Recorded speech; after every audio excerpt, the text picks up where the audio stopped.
Dr. Lisa Martinez never expected her Tuesday morning experiment to change the course of human history. She floated in the zero-gravity lab aboard Jupiter Station, watching her fusion drive prototype spin faster than it should. The readings on her screen made no sense. The energy output was climbing beyond anything she had calculated. "Control, we have a problem up here," Lisa spoke into her radio. Her voice stayed calm even as warning lights flashed red around her. She had been working on this project for 3 years.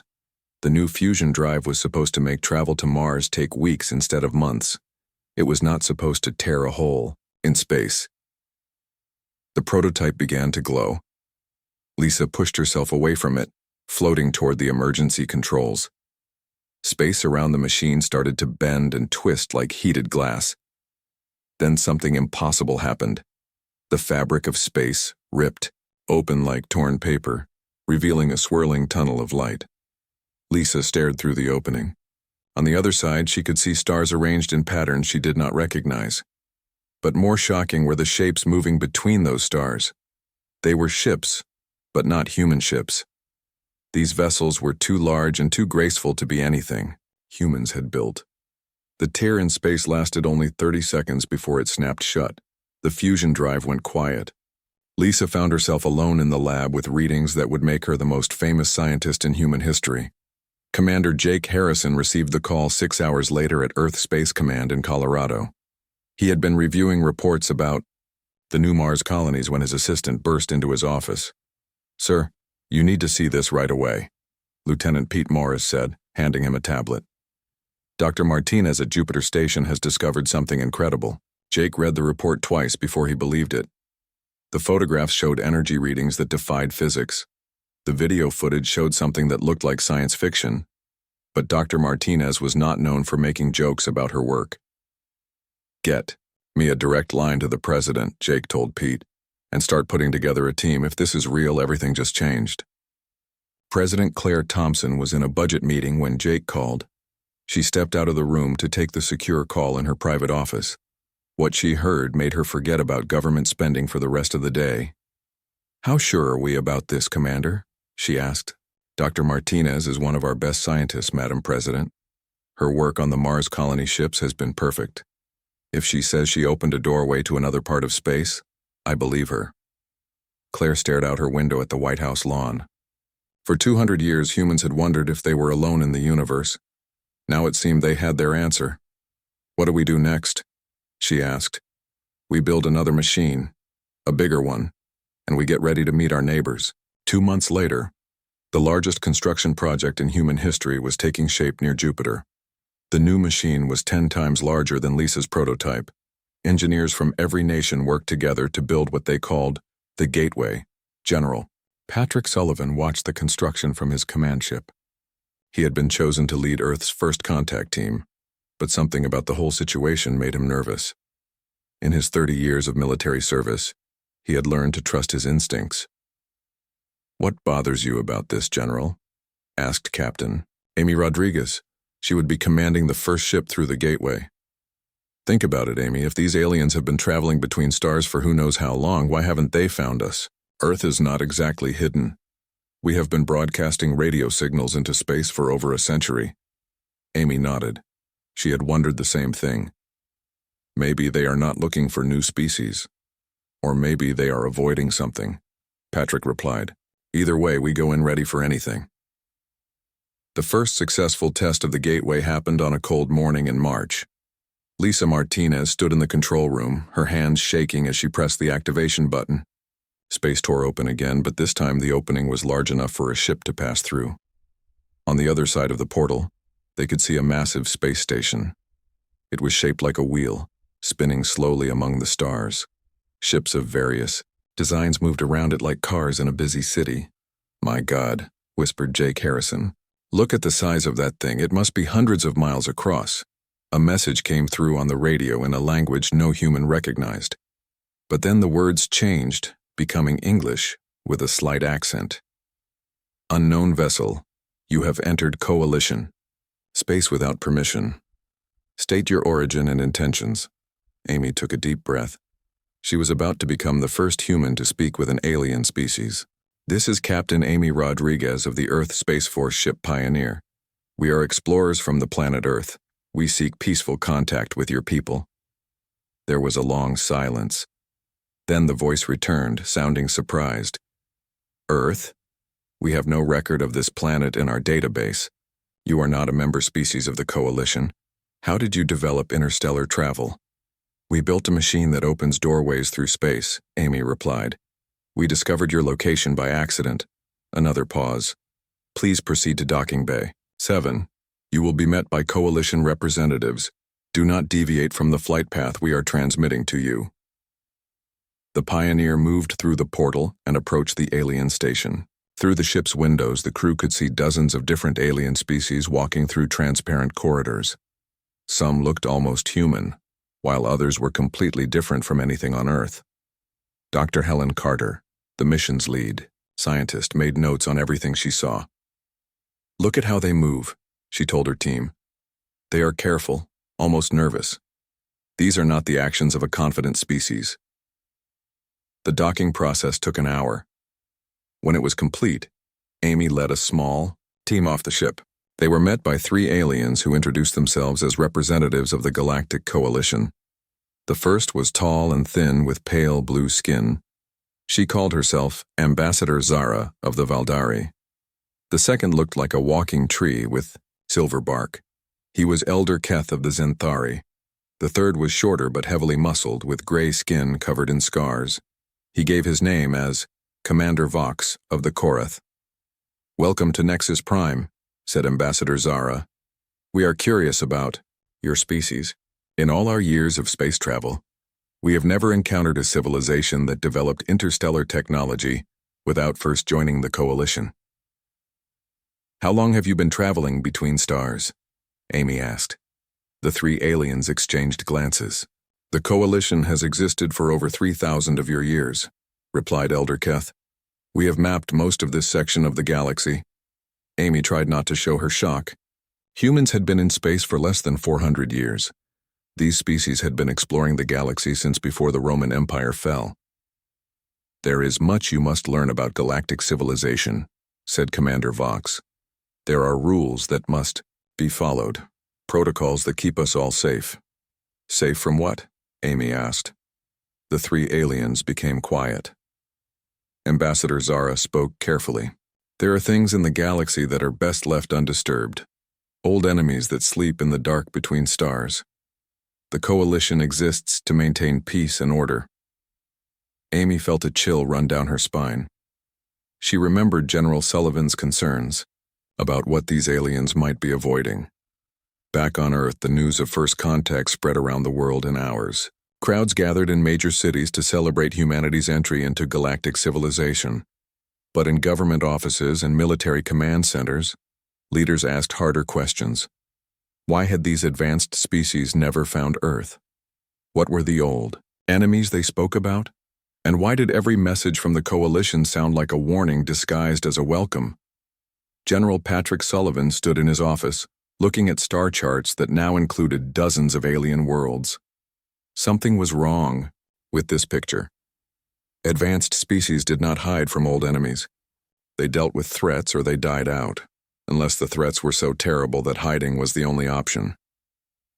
He picked up his secure phone and called the President.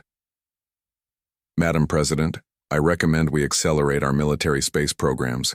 I have a feeling we're going to need them. Dr. Helen Carter had been studying the Coalition archives for 6 weeks when she found something that made her blood run cold. She sat alone in her small office aboard Nexus Prime, scrolling through thousands of years of galactic history. The Coalition species had given humans access to their public records as a gesture of goodwill, but Helen was beginning to think they should have kept some things secret. Every species in the Coalition had the same strange gap in their history. The Valdari record showed a powerful empire that suddenly stopped expanding and began building massive defensive structures. The Zenthari went from exploring new worlds to hiding their populations underground. The Korath, who called themselves the greatest warriors in the galaxy, abruptly stopped fighting and started running from conflicts. Helen pulled up the timeline again. All of these changes happened during the same period, roughly 1,500 years ago. The Coalition called it the Great Peace, but their own records told a different story. It was not peace that changed them. It was fear. She sent an encrypted message to Earth. Something happened to scare these species so badly that they completely changed who they were. We need to find out what. Lieutenant Ben Parker was having his own disturbing revelations aboard the ESF Defiance. His ship was participating in Coalition military exercises, and what he saw made him question everything he thought he knew about space warfare. The exercise was simple. Enemy ships approached a defended planet. The Coalition forces were supposed to protect it. Ben watched in disbelief as the alien commanders immediately began evacuation procedures. "Sir," Ben said to his commanding officer, "they are abandoning the planet without firing a shot." Commander Rick Adams shook his head.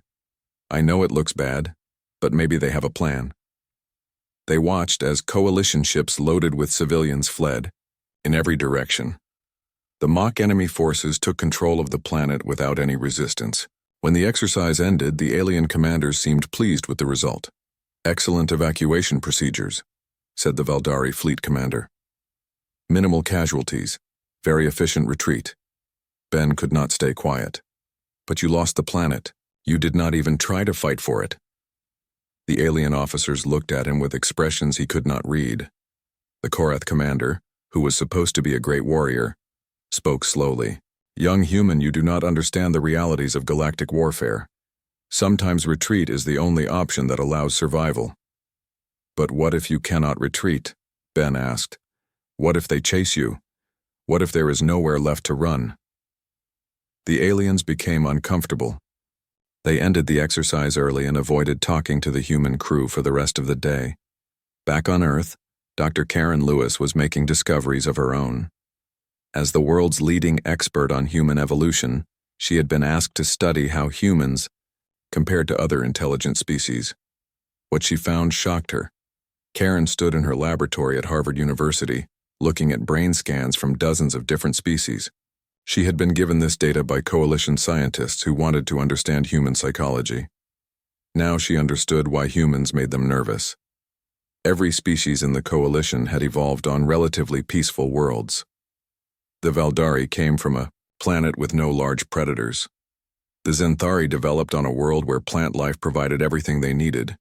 Even the Korath, despite their warrior culture, had evolved on a planet where the biggest threat was other members of their own species. Earth was different. Earth was a planet that actively tried to kill everything that lived on it. Ice ages, volcanic eruptions, asteroid impacts, disease, predators, natural disasters of every kind. For millions of years, only the strongest and most adaptable creatures survived. Karen looked at the scan of a human brain compared to a Valdari brain. The human brain had significantly larger areas devoted to threat assessment, quick decision-making, and aggressive responses. Humans were literally built for war. She called General Patrick Sullivan with her findings. "Sir, I think I know why. The Coalition species are afraid of us. We are not just different from them. We are designed by evolution to be killers." President Claire Thompson was learning about Coalition politics firsthand, and she did not like what she was hearing. She sat in her office with Ambassador Zara and Elder Keth, who had come to Earth to discuss humanity's future in galactic civilization. "Your CO species shows great promise," said Ambassador Zara, "but there are concerns about your military development. Some Coalition members worry that humans are too focused on weapons and warfare." Claire kept her voice diplomatic. "We believe in being prepared for any situation. Surely the Coalition understands the need for defense." Elder Keth's wooden face showed what might have been concern. "Defense is important, President Thompson, but there is a difference between defense and aggression. The Coalition has learned that aggression leads to terrible consequences." "What consequences?" Claire asked directly. The two aliens looked at each other. Ambassador Zara spoke carefully. "There are forces in the galaxy that respond to aggression with overwhelming violence. The Coalition has learned to avoid attracting their attention." "Are you talking about the old enemies you mentioned before?" Another exchange of glances. "Perhaps it is time you learned more about galactic history," said Elder Keth. But this knowledge comes with responsibility. Once you know the truth, you cannot unknow it. Claire leaned forward. We are ready for the truth. Captain Julie Wong was about to discover that truth firsthand. Her ship, the ESF Pioneer, was conducting long-range patrols near the edge of Coalition space. They were supposed to be mapping star systems and looking for habitable planets. Instead, they found something that should not exist. Captain, called Outer Sensor Officer, I am picking up 3 ships on an intercept course. They are not broadcasting any identification signals. Julie looked at her screen. The ships were unlike anything in the Coalition database. They were dark, angular, and completely silent except for their engine signatures. Open a channel, Julie ordered. Unknown vessels, this is Captain Wong of the Earth Space Force. Please identify yourselves. There was no response. The alien ships continued their approach. Captain, her weapons officer said nervously, they are powering up what looks like weapon systems. Julie made a decision that would have horrified any Coalition commander. All hands to battle stations. Power up weapons and raise shields. The alien ships attacked without warning. Their weapons tore through space with deadly precision. Thing. ESF Pioneer shook under the impact, but its shields held. Return fire, Julie ordered. The human ship fought back with everything it had. Missiles, energy weapons, and defensive countermeasures filled the space between the vessels. One of the attacking ships exploded in a brilliant flash. The other 2 seemed surprised by the resistance. Julie's crew worked with the efficiency that came from constant training. They had practiced for situations like this even though Coalition advisors had told them such preparations were unnecessary. A second alien ship took critical damage and began to retreat. The 3rd ship fired one last, desperate shot before following its companion into the darkness between stars. Julie stood on her damaged bridge, breathing hard. Her ship was hurt but intact. More importantly, they had won their first battle against an unknown enemy. Captain, her communications officer said, I am receiving an urgent message from Nexus Prime. They want to know what happened. Julie looked at the wreckage floating in space where one of the alien ships had been. Tell them we just met the old enemies they have been hiding from. The news of the battle reached Earth within hours. General Patrick Sullivan called an emergency meeting of all military commanders. The conference room was packed with officers who had been preparing for this moment without knowing it. Ladies and gentlemen, Patrick began, we now know why the Coalition species act the way they do. They have been running from an enemy for 1,500 years, an enemy that attacks without warning and shows no mercy. He displayed images from the Pioneers' battle. The alien ships were clearly designed for destruction. They had no visible crew quarters, no cargo bays, no signs of normal civilization. They were pure weapons. These machines, whatever they are, have terrorized the galaxy for over a millennium. Every time they appear, the Coalition runs. Every time they demand surrender, the Coalition complies. The result is a galaxy full of species that have forgotten how to fight. General Sullivan looked around the room at the faces of America's military leaders. But we have not forgotten. We never learned to run because Earth never gave us that option. We learned to fight because that was the only way to survive. He clicked to the next slide, showing Coalition fleet positions. The aliens are mobilizing their forces, but not to fight. They are preparing to evacuate entire star systems. They assume these machine enemies will sweep through Coalition space like they have before. Colonel Lisa Murphy, the Air Force's top strategist, raised her hand. What are our orders, sir? Patrick Sullivan smiled grimly. We are going to do something the galaxy has not seen in 1,500 years. We are going to stand and fight. Dr. Helen Carter was back on Earth, presenting her research to the President and her top advisors. The meeting was classified at the highest levels because what Helen had discovered would change everything. The alarm that woke Admiral Ron Davis at 3 in the morning was not supposed to exist. Deep space sensors had detected something approaching from the edge of the galaxy, something so large that the computers could not calculate its exact size. Ron stumbled out of bed in his quarters aboard the ESF Washington and rushed to the command center. Report, he ordered, still pulling on his uniform jacket. Lieutenant Commander Sarah Phillips looked up from her console with wide eyes. Sir, we have multiple contacts coming in from the Galactic Rim. The long-range sensors are picking up what appears to be a fleet of massive ships moving toward Coalition space. Ron looked at the display screen. The objects were still too far away to see clearly, but their energy signatures were enormous. How many ships are we talking about? At least 300, sir. Possibly more. They are moving in formation and heading directly for the most populated systems in Coalition space. Ron felt his stomach drop. After Captain Wong's encounter with the enemy scouts, everyone had been expecting something like this. But seeing it happen was different from preparing for it. Get me a direct line to Earth Command, he ordered, and send an emergency message to all Coalition leaders. Tell them the old enemy is coming back, and this time they brought an army. The response from Coalition headquarters was exactly what Ron had feared. Within 6 hours, evacuation orders went out to every system in the path of the approaching fleet. Millions of civilians began loading onto transport ships, preparing to flee to the outer edges of the galaxy. Ambassador Zara appeared on Ron's communication screen, her blue face tight with worry. Admiral Davis, the Coalition Council is meeting in emergency session. We need to coordinate the evacuation of 17 star systems. What about fighting back? Ron asked. These are your worlds, your people. Are you really going to just give them up without a battle? Zara looked at him as if he had suggested jumping into a star. Admiral, you do not understand what we are facing. These are the Devourers. They have destroyed entire civilizations. Fighting them is impossible. Captain Wong fought them and won. Captain Wong encountered scout ships, Zara replied. What approaches now is their main fleet. No one has ever survived a full Devourer assault. Ron ended the call and stared at the star charts showing Coalition space. Red markers indicated the systems that would be abandoned. Blue markers showed the evacuation routes. There were no green markers for defensive positions because the Coalition had not planned any defenses. Dr. Stephen Blake was having the scientific discovery of his career, and he wished he could return it. His team had been studying the wreckage from Captain Wong's battle, trying to understand how the enemy ships worked. What they found was more terrifying than anyone had imagined. Stephen stood in his laboratory aboard Jupiter Station, looking at pieces of alien technology that should not exist. The enemy ships were not just machines, they were something much worse. The artificial intelligence controlling these ships is not like our computers, he explained to his research team.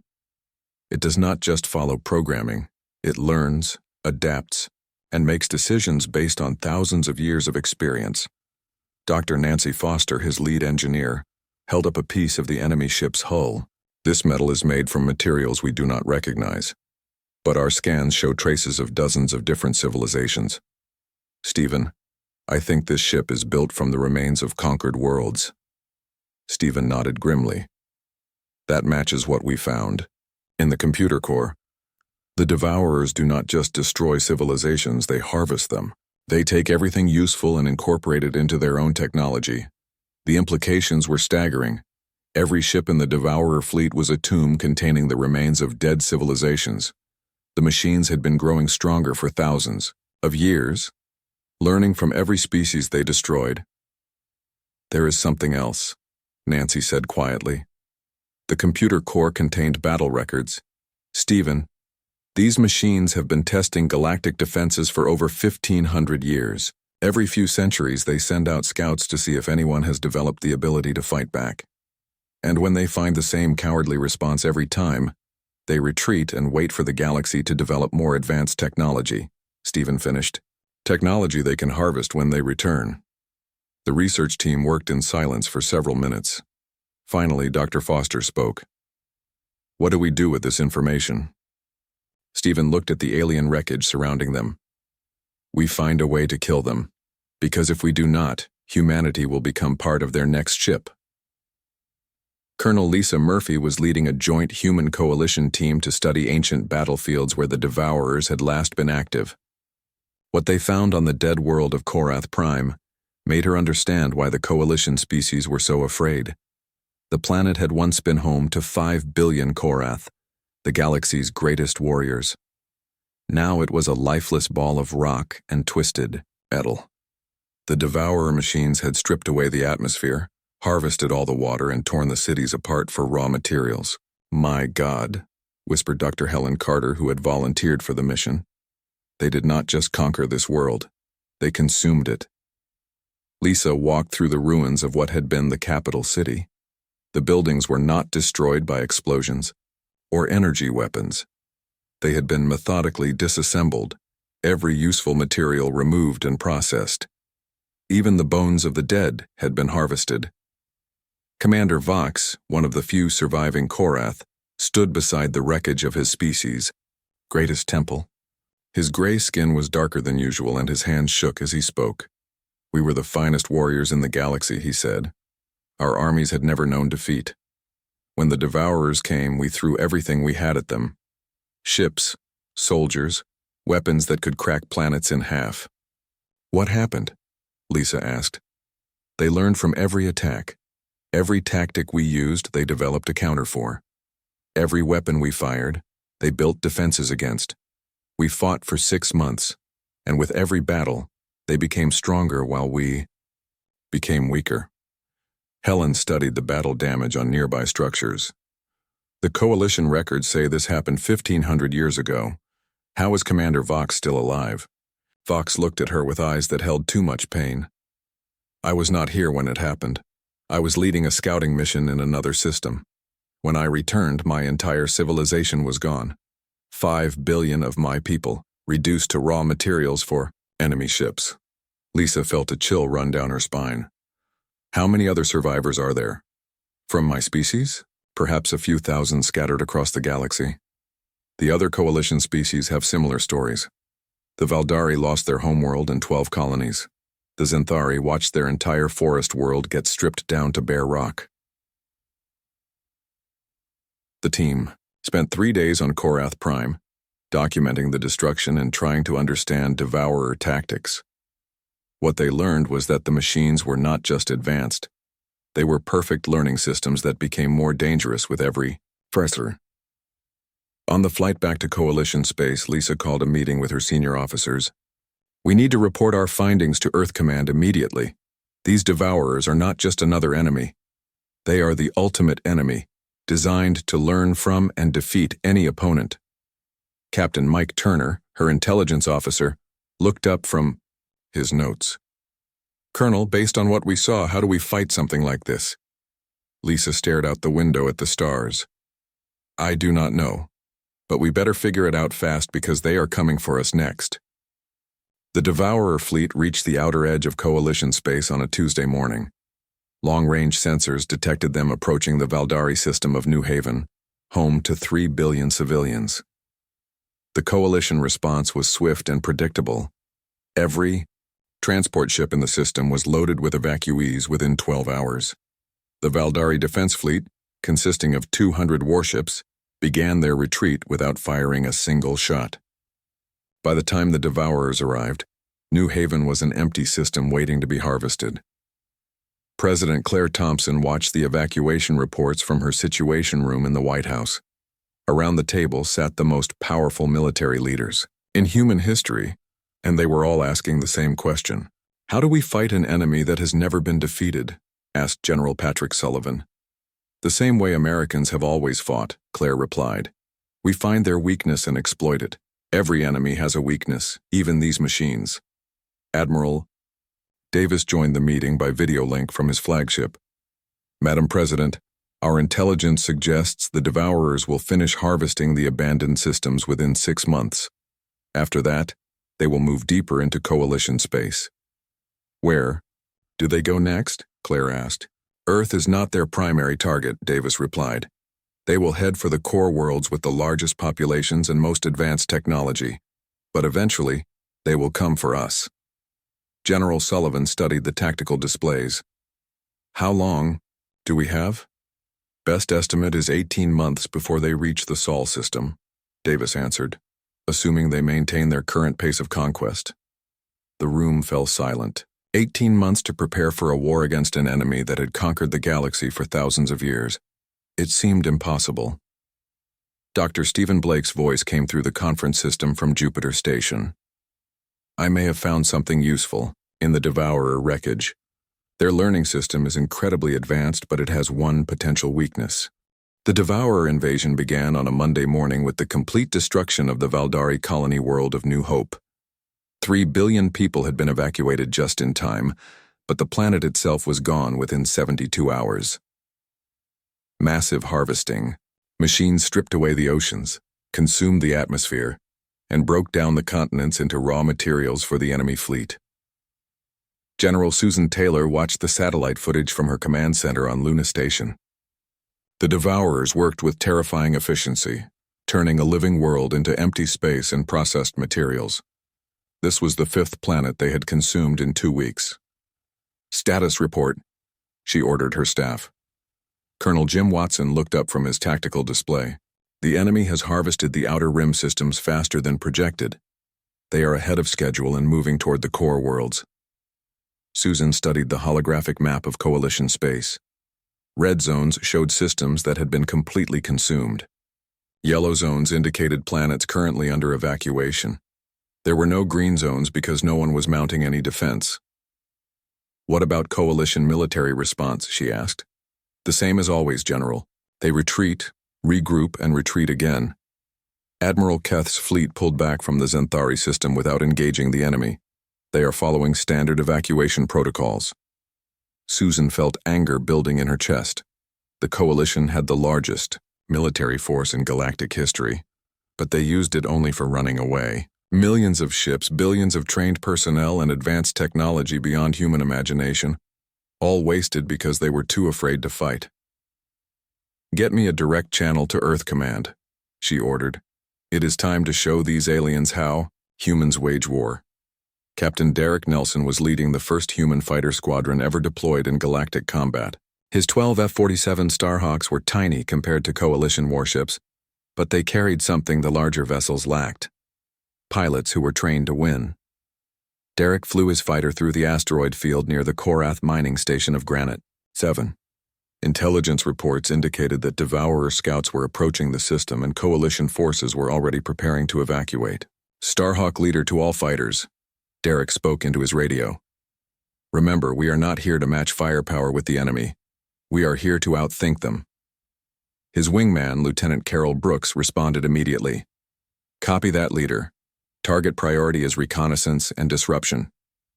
The human fighters had been modified with technology that did not appear in any standard database. Dr. Nancy Foster's engineering team had developed adaptive weapon systems that could be reconfigured during combat. The Devourers could learn from standard tactics, but they could not adapt to weapons that changed their function every few minutes. Derek's scanner picked up 3 enemy contacts approaching from the outer system. The Devourer ships were sleek and deadly, moving in perfect formation. They expected to find fleeing Coalition vessels and empty planets ready for harvest. Instead, they found 12 human fighters using tactics that had never been tried in galactic warfare. "Break formation and engage," Derek ordered. "Remember the plan. Hit them fast. Change tactics every 30 seconds and do not let them predict our next move." The Starhawks scattered in all directions, using the asteroids for cover. Derek armed his first weapon load, high-explosive missiles with proximity detonators. He fired 4 missiles at the lead Devourer ship, then immediately switched to energy weapons with a completely different targeting pattern. The enemy ship's defenses were designed to counter the missiles, but by the time they adapted, Derek was already using a different weapon system. His energy beams punched through armor that should have been impenetrable. Lieutenant Brooks approached from a different angle, using kinetic projectiles that moved too fast for the enemy sensors to track properly. Her attack damaged the second Devourer ship's engine systems. The third enemy vessel tried to retreat and call for reinforcements, but Sergeant Tony Martinez had positioned his fighter to block the escape route. His experimental electromagnetic pulse weapon disabled the Devourer's communication systems before it could send a distress signal. 12 minutes after the battle began, all 3 enemy ships were destroyed. Derek looked at his scanner display, hardly believing what he saw. No human casualties, no major damage to their fighters, and 3 confirmed kills against an enemy that had terrorized the galaxy for 1,500 years. "Starhawk leader to base," he reported. "Mission accomplished. 3 enemy scouts destroyed with 0 friendly losses." Engineer Marie Johnson was working 18-hour days in the secret research facility beneath Detroit. Her team had been given An impossible task. Create weapons that could defeat an enemy with thousands of years of combat experience. Marie stood in front of a prototype that looked like it had been built from spare parts. In many ways, it had been. The Mark VII adaptive weapons platform combined human engineering with salvaged coalition technology and materials taken from destroyed Devourer ships. "Run the test sequence again," she told her assistant, Dr. Bob Williams. The weapon system activated and began cycling through different configurations.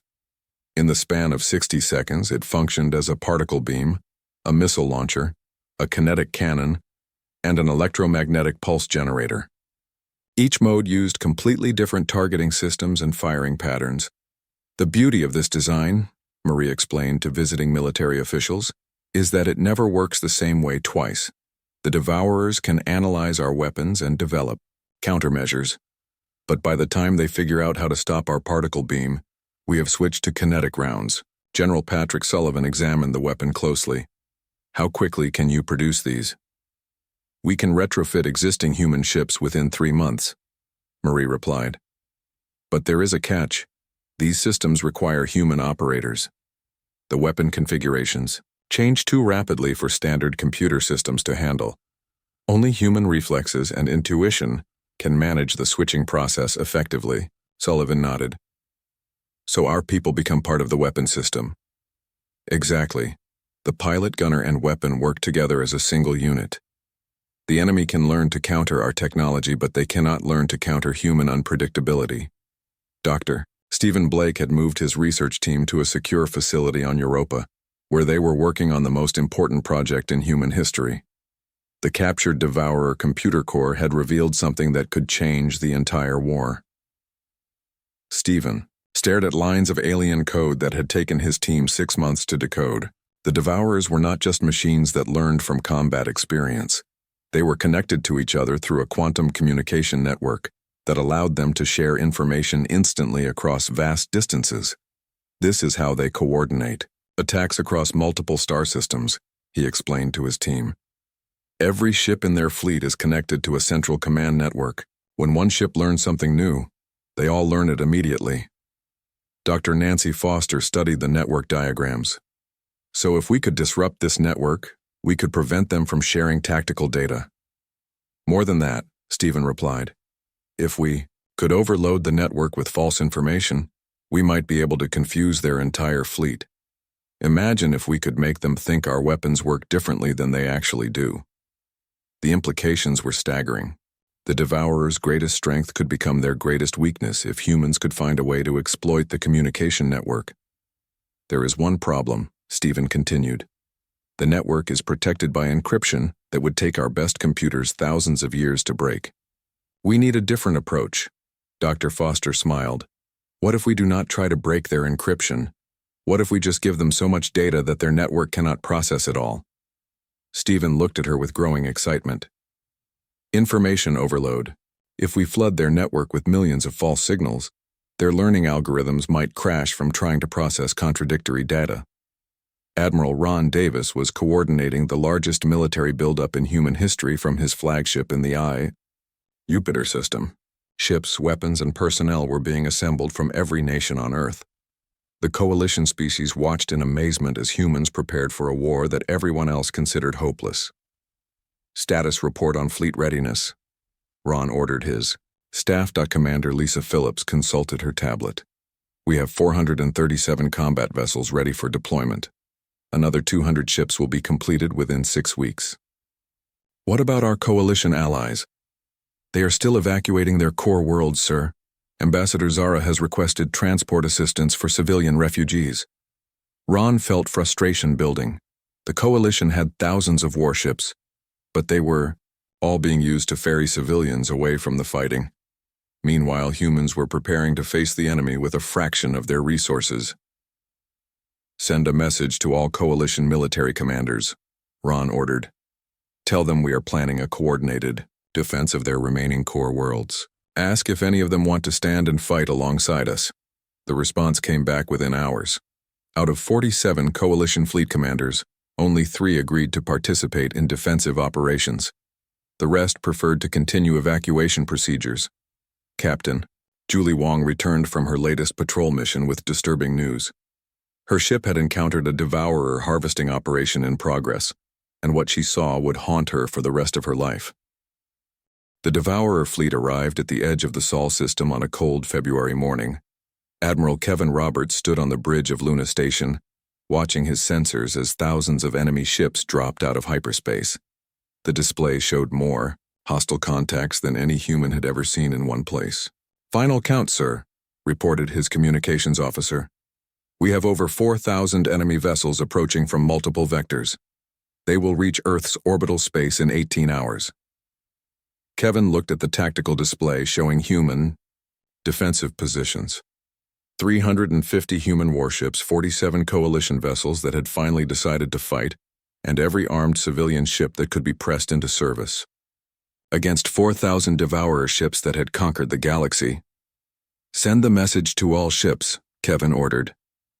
"Operation Last Stand is now active. All units are to hold their positions and prepare for battle."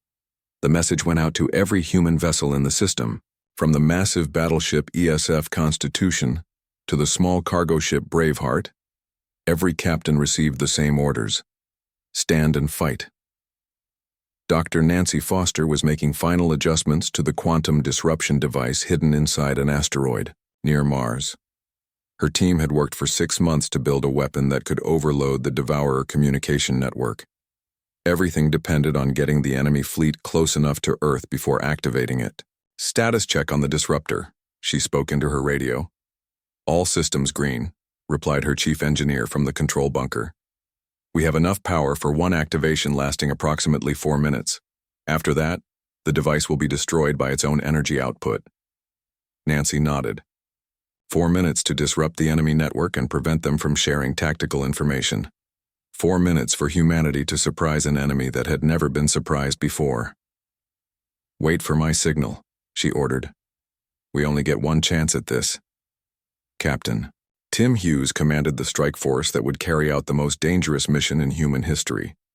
His ship, the ESF Courage, had been modified with experimental stealth technology that made it nearly invisible to devourer sensors.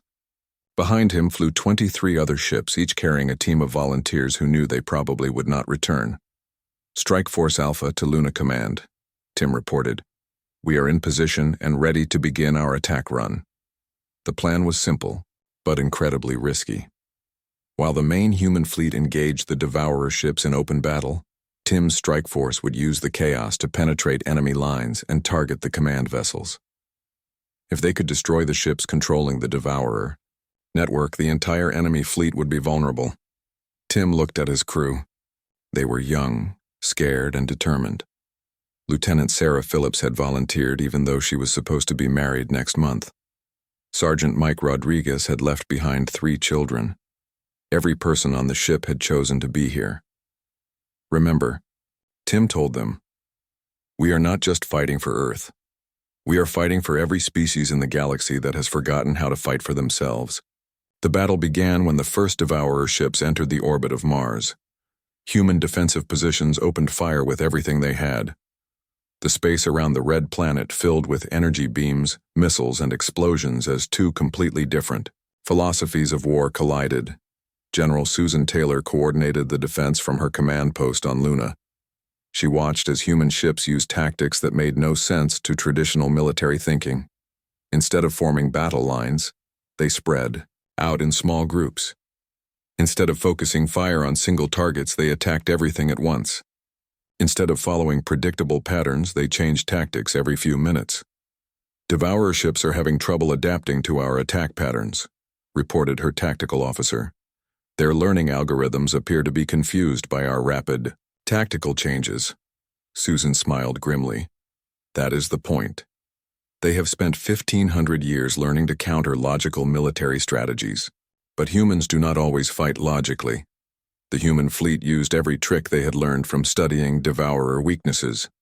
Ships would fire energy weapons for 30 seconds, then switch to kinetic rounds. Fighters would attack in formation, then break apart and attack individually. Nothing followed standard combat doctrine because standard combat doctrine was what the enemy expected, but the devourers were learning.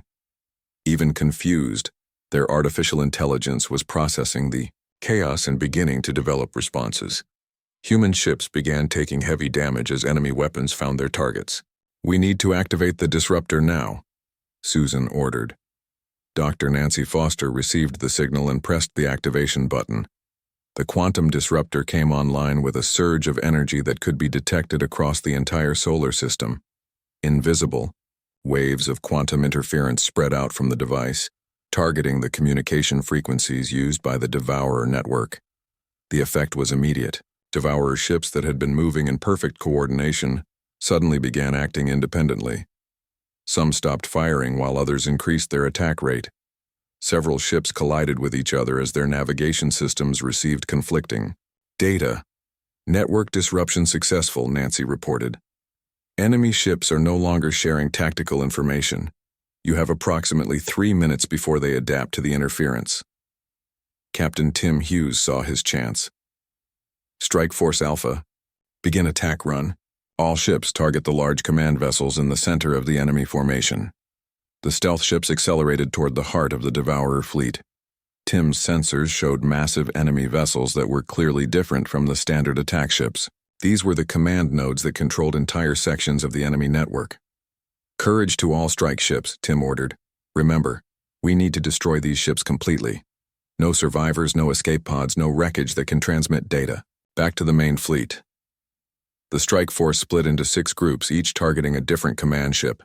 Tim led his team toward the largest vessel, a massive structure that looked like it had been built from the wreckage of 1,000 different civilizations. Enemy defensive fire filled the space around them. Lieutenant Sarah Phillips worked frantically at her weapons console, trying to target the command ship's critical systems while avoiding the defensive batteries trying to destroy them.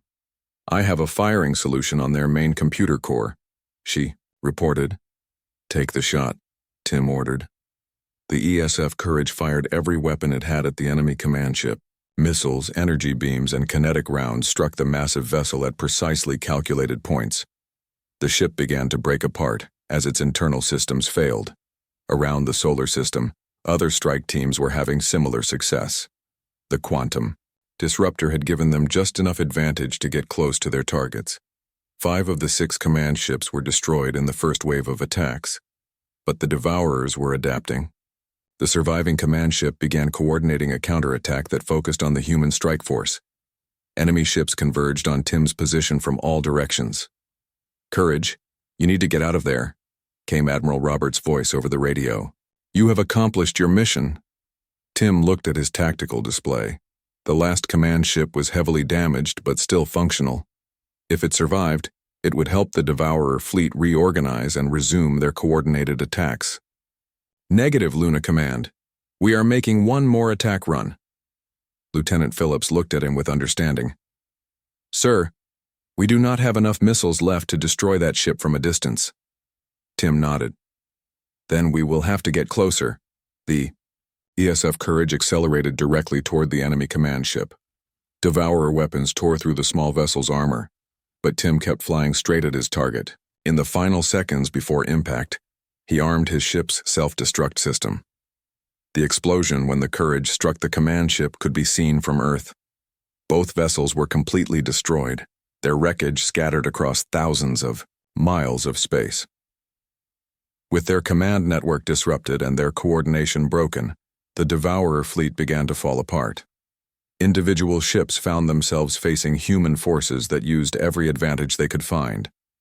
The battle that had seemed hopeless began to turn in humanity's favor. Admiral Roberts watched from Luna Station as enemy ships began to retreat. "All units pursue and destroy. Do not let any Devourer ships escape this system." The human fleet pressed their attack with ruthless efficiency. Coalition ships that had been preparing to evacuate suddenly found themselves joining the battle. For the first time in 1,500 years, the galaxy's defenders were advancing instead of retreating. The last Devourer ship was destroyed 6 hours after the battle began. The ancient enemy that had terrorized the galaxy for millennia was finally defeated, not by superior technology or overwhelming numbers, but by a species that refused to surrender. President Claire Thompson addressed the galaxy from the Oval Office. Today, humanity and our allies have proven that no enemy is unbeatable. The Devourers ruled through fear, but fear only works against those who allow it to control them. She looked directly into the camera. We came late to galactic civilization, but we brought something that had been forgotten. We brought the courage to stand and fight when everything seems hopeless. Around the galaxy, species that had been running and hiding for centuries began to remember what they had lost.